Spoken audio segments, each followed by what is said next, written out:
Hello class 6, this is the last portion of the chapter The Monk's Temptation, and we have learnt that there was a monastery in Tibet, and Li Wong was the head of the monastery, and the monastery was very famous for the precious books. And one day a visiting monk came to that monastery, and he was lured by he was tempted by a book, a precious book, and he took it, he theft it.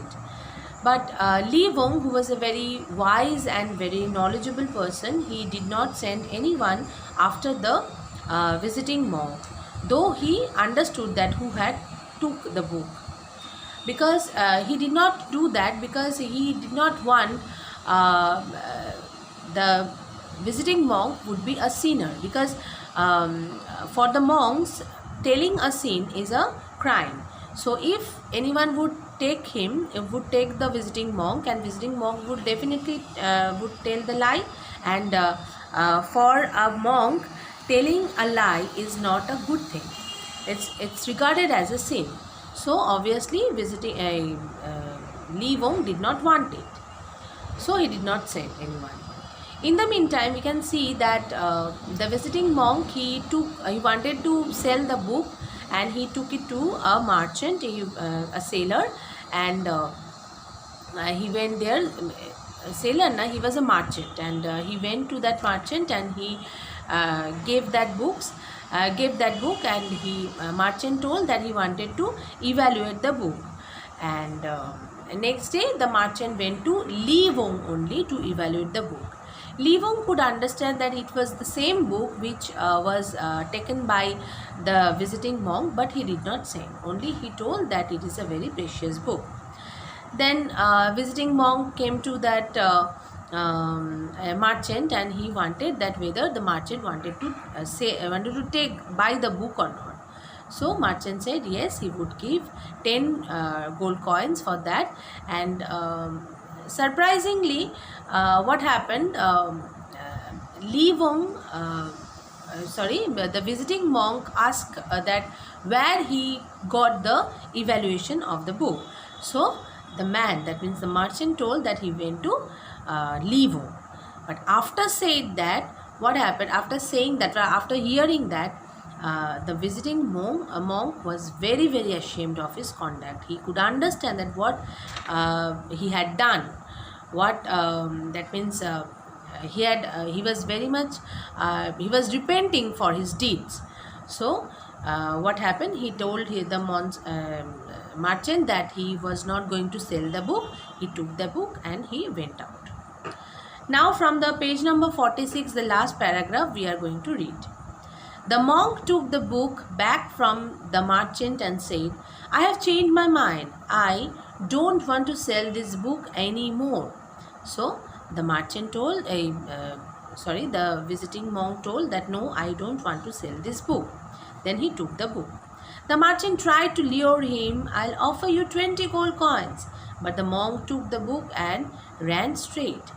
Then the visiting monk was about to take the book, and he took the book, and then he wanted to leave the place.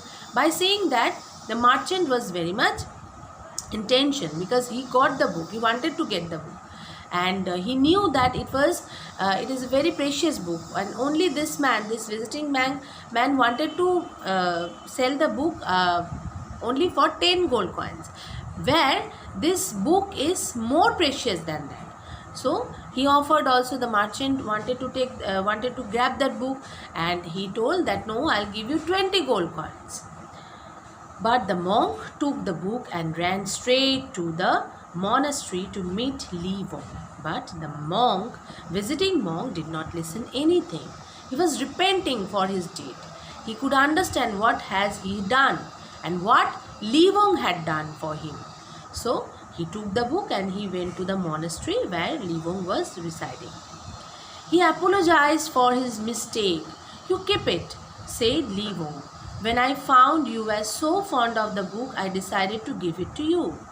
So Li Wong said, when visiting monk went to the monastery where Li Wong was there, so the visiting monk gave back the book to Li Wong. Then Li Wong said, no, I am not going to take it. You take it, because I have seen that you are so fond of this book. So you take this book. The monk felt very sorry. He requested, I'll keep the book only if you allow me to stay here in this monastery for the rest of my life. And visiting monk said that, okay, he was very sorry for his conduct. He could understand that he had made a mistake, a huge mistake, a grave mistake. And then he said that, okay, I am going to take this book only if you allow me to stay in your monastery for the rest of my life. Li Wong smiled and agreed, and the monk spent the rest of his life learning lessons and wisdom and morality from Li Wong. And then what happened? Li Wong smiled and he agreed to that proposal, and rest of his life he was giving his wisdom, his knowledge, his morality to all the people along with the visiting monk. You must understand that it is better to make someone realize his or her mistake than to punish or ridicule. What happened? A great man is one who does not make other men feel small but makes other men feel great. What happened? You can see that if someone is guilty, if you give him punishment, if you make him if you just rebuke him, or if you just beat him to give the punishment, it's saying that it is better if you don't do that. Only if you make him understand that what he had done, what problem he has created, okay, that will be the better way to make him understand. Why we are punishing the people, why we are realizing the people that is their fault, because we want them that to make to take the right approach, to take the right path. So if we want to make them happy, if we want make them be perfect, so it is saying that it would be better if we don't give them punishment, if you don't give them any verbal accusation. It will be better if we make them understand that what they had done. Okay, it's better if a good man. Who are the good men? The good men are those who are realizing other people that they are great. Good man, great men are those who are always realizing other people that they are great.